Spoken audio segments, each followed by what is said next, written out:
Welcome to Candlewick Library. I'm Cheryl. Today I'm doing my February wrap-up.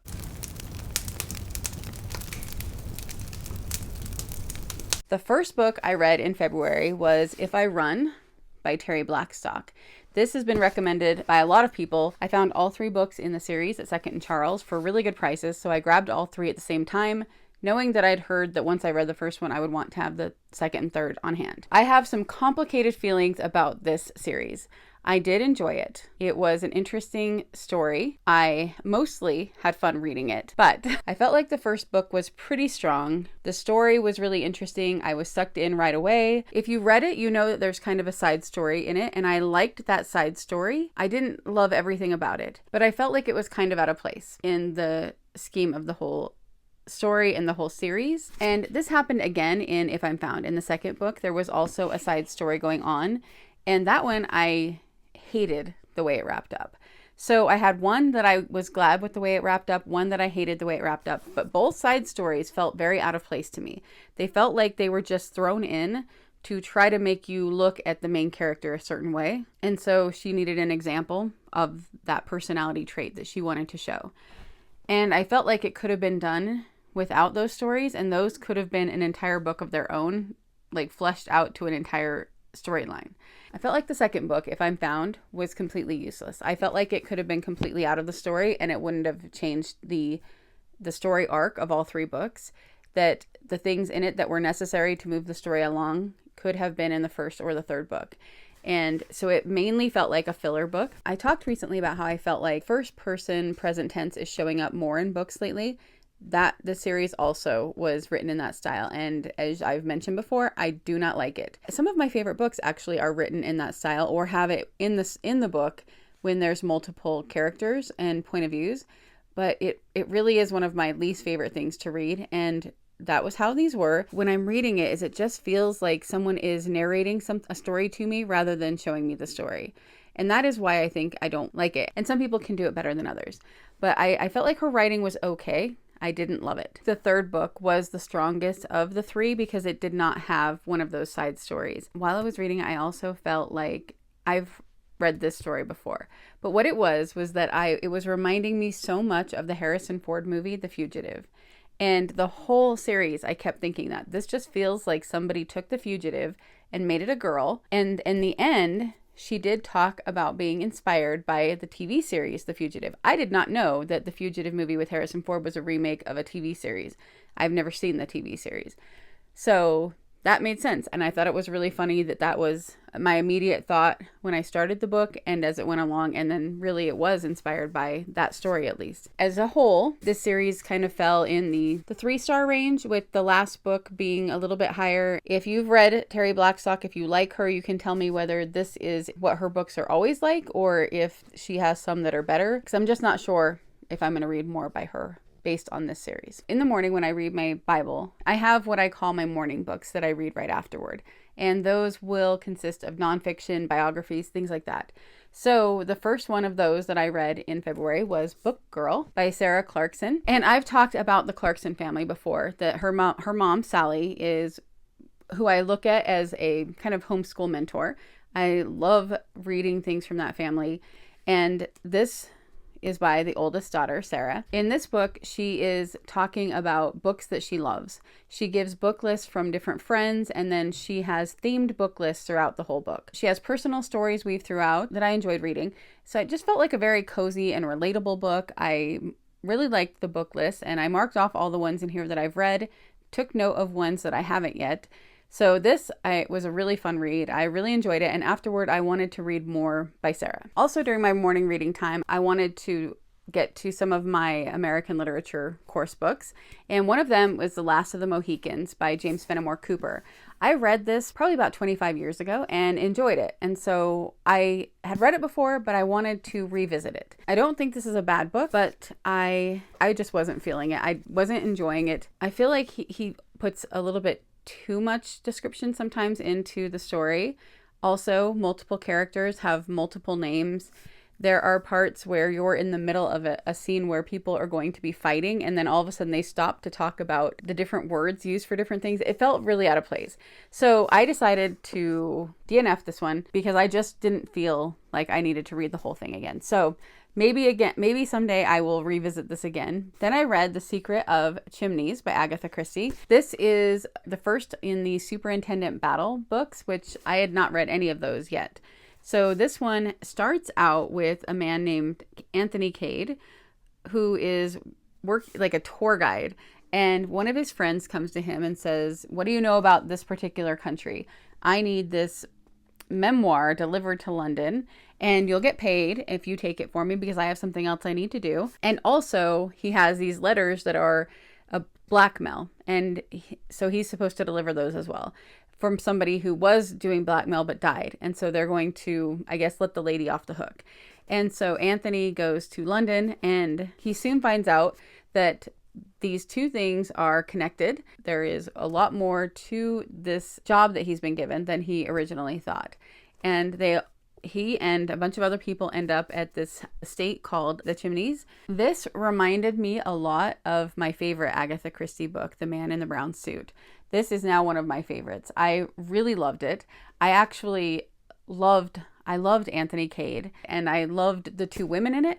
There was just that kind of, when you watch an old black and white movie with Cary Grant, Katharine Hepburn, there was always this kind of witty banter and a way of talking, just the way that they related to each other in those movies. That is one of the things I loved about The Man in the Brown Suit, and that was in this book as well. This was definitely one that I really enjoyed. Then I had two more disappointments. So the first one was All Fall Down by Ally Carter. I found this really cheap at the used bookstore and thought it sounded interesting. It's a girl who believes that her mom has been murdered and no one believes her, and she's going to try to figure this out. And she lives in an embassy. So it's in this, I don't really even understand exactly where it took place, but they're in a country. There's a bunch of the embassies side by side. She sees the man that she saw when her mom was killed. Everybody keeps telling her that no, her mom was killed in this way. It was an accident. But she knows that she saw this man there. She sees him, so she's trying to find him. Sounds like it would be really good. I felt like it started really slow, but I still was enjoying it enough to keep going. Then it started getting pretty interesting. But toward the end, I was just getting really annoyed with the way things were going. And then something happened. That's the ending. And I hated it. This may be my least favorite ending of a book ever. I felt like there were so many things wrong with this book that I don't want to say because I don't want to spoil anybody who does want to read it. That one was a disappointment. And then the next one was Tea with Elephants by Robin Jones Gunn. And this was one that I saw on Baker Bookhouse. I was pre-ordering a few other books, and for some reason this one stuck out to me. I liked the cover. It says it's about two best friends who meet up in a safari, going on a safari in Africa. And that was something I always wanted to do. That was a dream of mine, to go to Africa, to climb Mount Kilimanjaro, go on a real safari, something I've never done and probably won't. But that definitely appealed to me.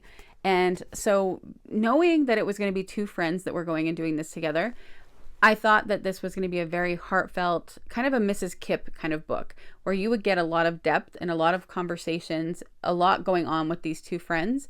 And while it wasn't a bad book and there was faith content, I felt like it never really reached a depth that I expected. I felt like it was very shallow, and I honestly just got really bored. So about partway through, I just started skimming. So maybe there was more to it in the parts that I skimmed than I realized, but based on a few other people's reviews, I think that I was correct. And then I kind of came back into the story a little bit more at the end. It just didn't meet my expectations. Again, like I said, I skimmed some of it, so I may have missed something, but it was definitely a disappointment. You'll have to tell me if you loved it, what you loved about it, and then maybe I'll give it another chance sometime. Then with a bunch of other girls on here and on Instagram, we read Ariadre and the Legend of the Fire Rose. I actually wasn't meaning to read this as a buddy read. I just was reading it in February and found out other people were as well.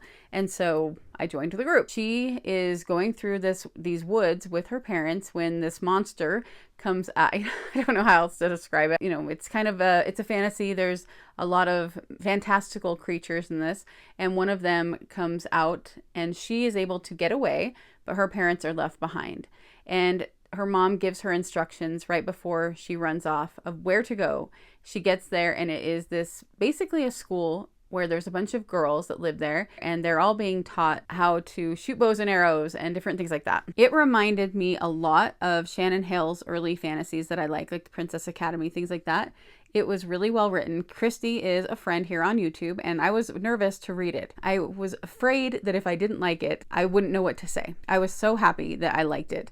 And Kristi is a really good writer. I really enjoyed her writing style. I really enjoyed the story. I felt like it was original. I really liked the characters and the story she has created. So I really hope she gets to book 2, and I will read it when it comes out. One of the quotes I wrote down from it that really spoke to me was, "You can rest in the truth even if you are the only one who knows it." After that, I read volume 2 of the Unselected Journals of Emma M. Lyon by Beth Brower. This one is another small one, just like the first one. These books, I don't know what else to say besides they are just delightful.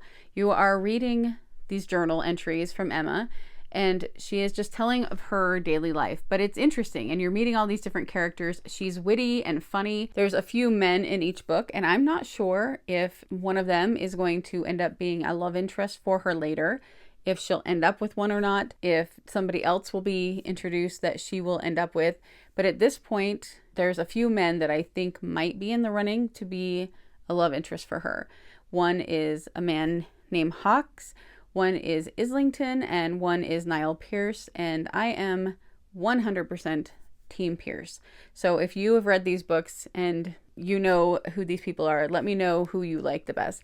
But I love him. And one of the things that I really liked in this one is that when she sees him at one point in the book, she said, "And something in me that was tilting sideways straightened." That's how I feel like every time she sees him when he's gone and he comes back. That is the way it's described. I love that. They're just really good stories. They're really good. So then I finally got to a book that Shannon from Old American Spirit recommended a long time ago, and I've been wanting to read it forever, and it's been taking me too long to get to. A Noble Masquerade by Christie and Hunter. I thought this would be good. Shannon has recommended it multiple times, but I didn't think it would be as good as it was. So basically, Miranda, she's feeling a little bit sidelined because her younger sister is now entering society, and her sister is pretty conceited and shallow, and the family is kind of revolving around that and the season and all of these things. For most of her life, Miranda has been writing letters to one of her brother's friends at school. That when she was younger, she would be told all the time how to be a lady, and that what she was doing wasn't ladylike, and that her brother had a friend, and he would share with her stories of the things that this friend would do. And he sounded so adventurous and daring and fun. And so she started writing letters to him that, of course, she never mailed. In this book, you find out that one of her letters accidentally gets to him. And there's also a spy kind of story going on in this book.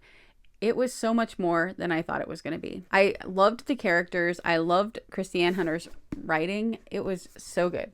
So I will definitely be reading more from her. For my American literature course, I was going to read The House of Seven Gables by Nathanial Hawthorne next.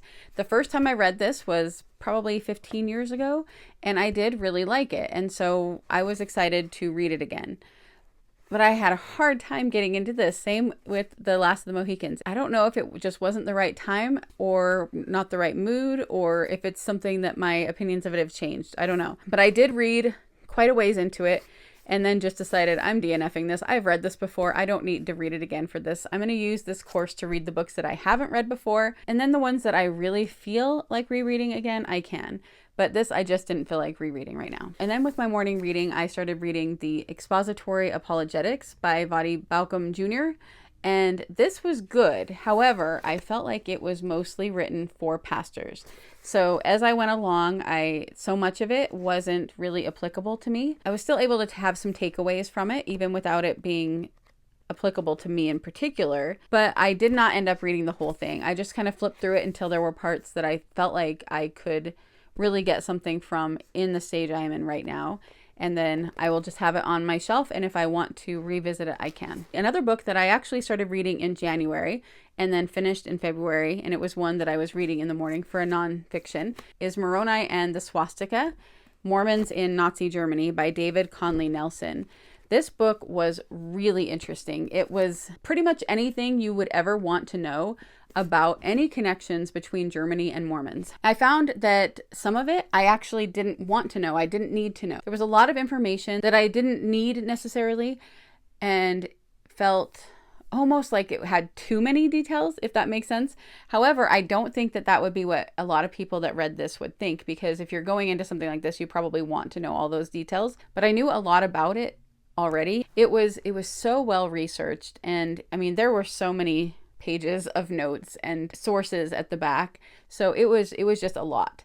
And so sometimes it was overwhelming. So it took me a long time to read it, but it was very interesting. And there were some parts that were just maddening to read because of the whitewashing of history with the Mormon church in relation to some of the things there.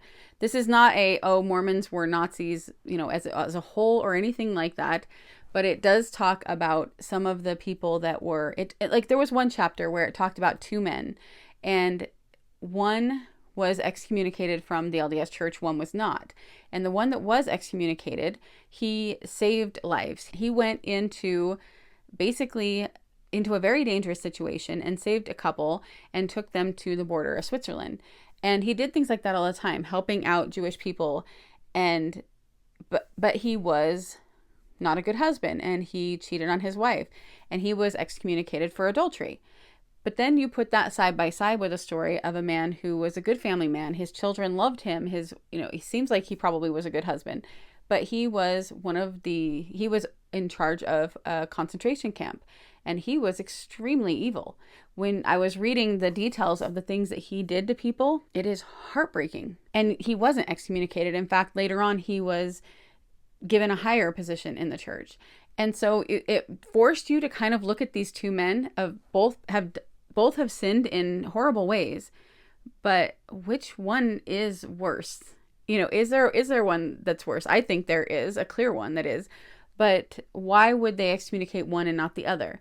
And that was kind of an interesting thing. It also had a full story of Helmuth Hubner, who, if you don't know, he was a young boy, a teenager, and he found out the truth of what was happening.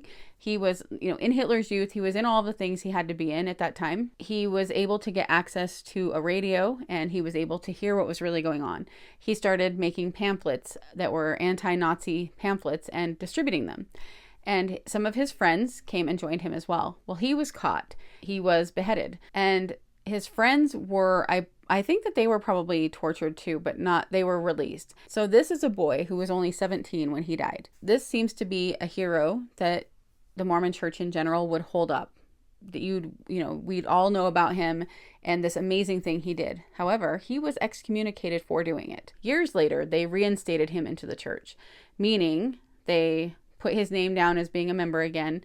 They had people do his work for him, the baptisms, his temple work, all of that for him after he was dead.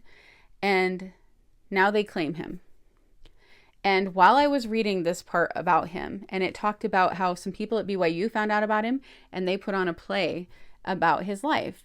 And Dallin H. Oaks was the president of BYU at the time. He is the second in command right now of the LDS Church. He will be the next prophet. He and Thomas Monson, who was the last prophet before the one right now, they saw the play at BYU, and Monson shut it down. He made Oaks tell them that they could not do it anymore. They also went to a few researchers at BYU that were researching him, told them to stop researching, that leave it alone, and they even told the person that wrote the play that he could not sell it to anybody or give it away to anybody. And that was in the 70s, I believe. It was the 60s or 70s. And then in the 90s, they decided they would allow the play to be shown again. So it shows how they took something away and then brought it back later. But while I was reading that part, on Facebook, the LDS Church made a post with Dieter Uchtdorf, who is one of the 12 apostles, and he's from Germany, talking about Helmuth Hubner and having this huge quote about what a righteous Mormon he was. They were celebrating him. And in the book, he talked about how so many people justify this because they say that the Mormon church had to do certain things in order to survive in Germany during this time. When I looked at the comments on this church post, that is what all the people were saying. And I try not to comment on their posts very often, but that one I did, to say, you left out the part where you excommunicated him for doing what was right, that you're commending him for, and now you want to claim him. It really frustrates me because they do that all the time. It's not fair that all these people see it and are their faith is promoted. They are so excited about it, and they don't know the whole story of what happened to him.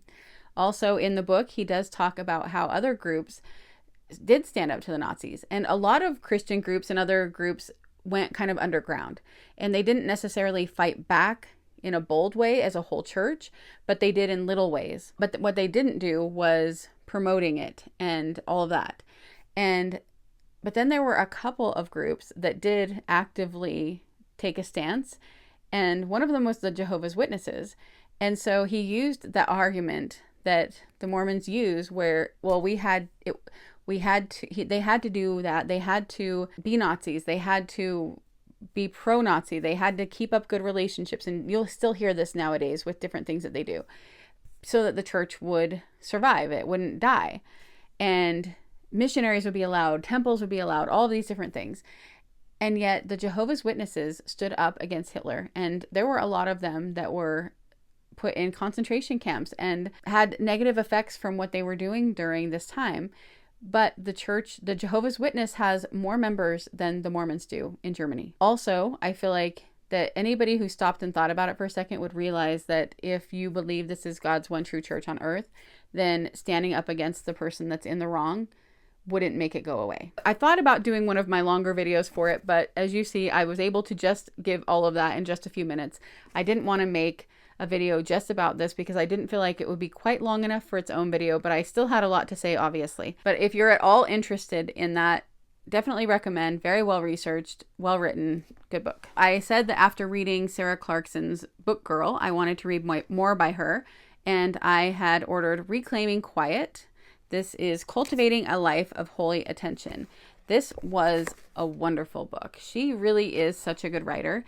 And this book did encourage me to do things that she was talking about. I underlined so much in this book, and it is definitely one I'm going to revisit. And I highly recommend it. Then I got to Anne of Avonlea by Lucy Montgomery. This is book 2 in the Anne series.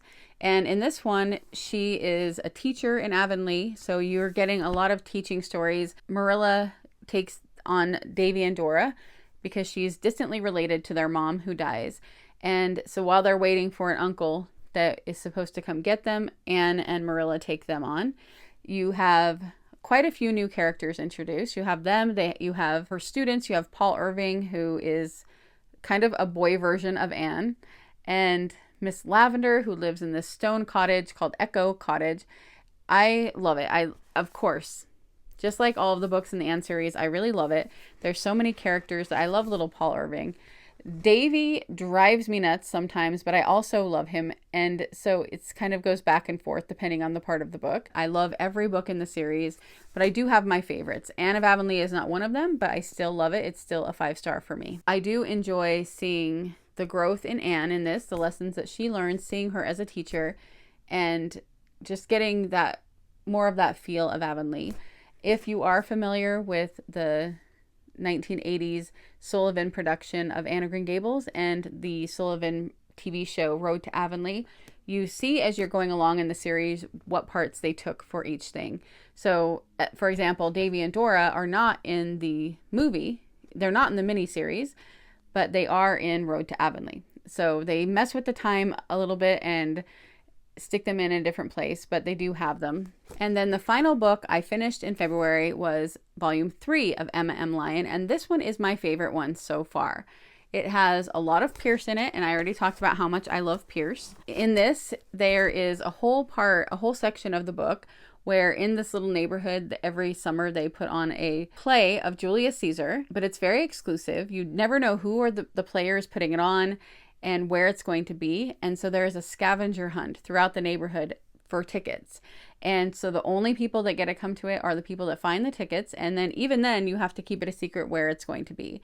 And that whole part was really funny. There were some really funny things afterward. It was very interesting. And then there was also a dinner party at the very end of the book where other characters, they've been introduced before, but you get to know them a little bit more. If you are a Gilmore Girls fan, you'll know the Life and Death Brigade. If you've read this book, I would love to know if you also felt like she was eating dinner with the Life and Death Brigade boys. It's just, like I said, delightful. They are so funny. There's so many little parts that make me actually laugh out loud. There's parts that I'm underlining, things I want to remember. I'm just so smitten with the series. There's 2 different read-alongs, one on Instagram and one on YouTube, that are both doing the same thing, reading one Emma M. Lyon every month. So this one would have been the one for March for both of them, but I decided to try to fit it in February, so because I knew that I wanted to be reading mostly middle grade in March, and I was able to. I read it in one day. This one is twice as long as the first 2, but it's still only 213 pages. So if you have not picked this series up yet, I mean, I guess I don't know what comes next, so hopefully it stays as good for all of the books, but if you haven't picked them up yet, I highly recommend this series. I love Emma. I love her. I love the writing. I love Pierce. There was one part where he had swung a door open, and I believe it was the last book, he had opened some curtains, and she had talked about how well he opened curtains. And in this, it said, that man can swing a door almost as well as he can throw open a curtain. I thought that was just a really funny way to describe him. There was one part where she sees him at a party, and like through the crowd, she sees him.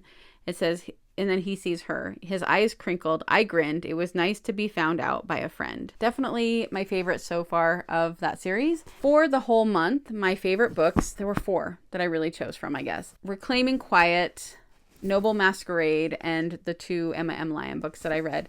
Those 4 books were definitely my favorite books of the month.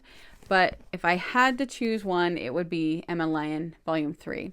After that, it's kind of a toss-up between A Noble Masquerade and Volume 2. All 4 of those books were 5 stars, along with Anne. I would love to hear if you've read any of these, if I've convinced you to pick up Emma M. Lyon and Noble Masquerade and Reclaiming Quiet, and the Anne of Green Gables series, of course, and what your favorite book in February was. And I just realized I forgot to talk about this. This is Amen. This was one of my daily grace studies that I talked about this year. I finished this in February as well. This one was the story of Scripture from Eden to Eternity, and it had just little snippets of all through Scripture. So you were just moving along through Scripture for the 5 weeks, and it was just a little bit in each to kind of move the story along.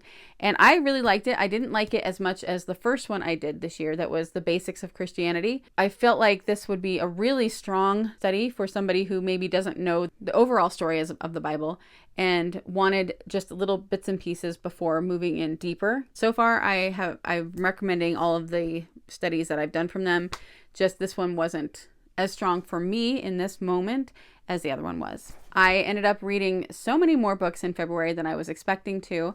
It's funny that, like I said, at the beginning of the year, when I had as a goal to read less, so far I have not read less, really. And I read quite a lot more in February than I thought I was going to. And I'm sure that with middle grade March, I'm going to be reading a lot in March as well. But I did notice that the difference was that in February, even though there were readathons I wanted to do, I didn't do any. And I said I was going to be mood reading.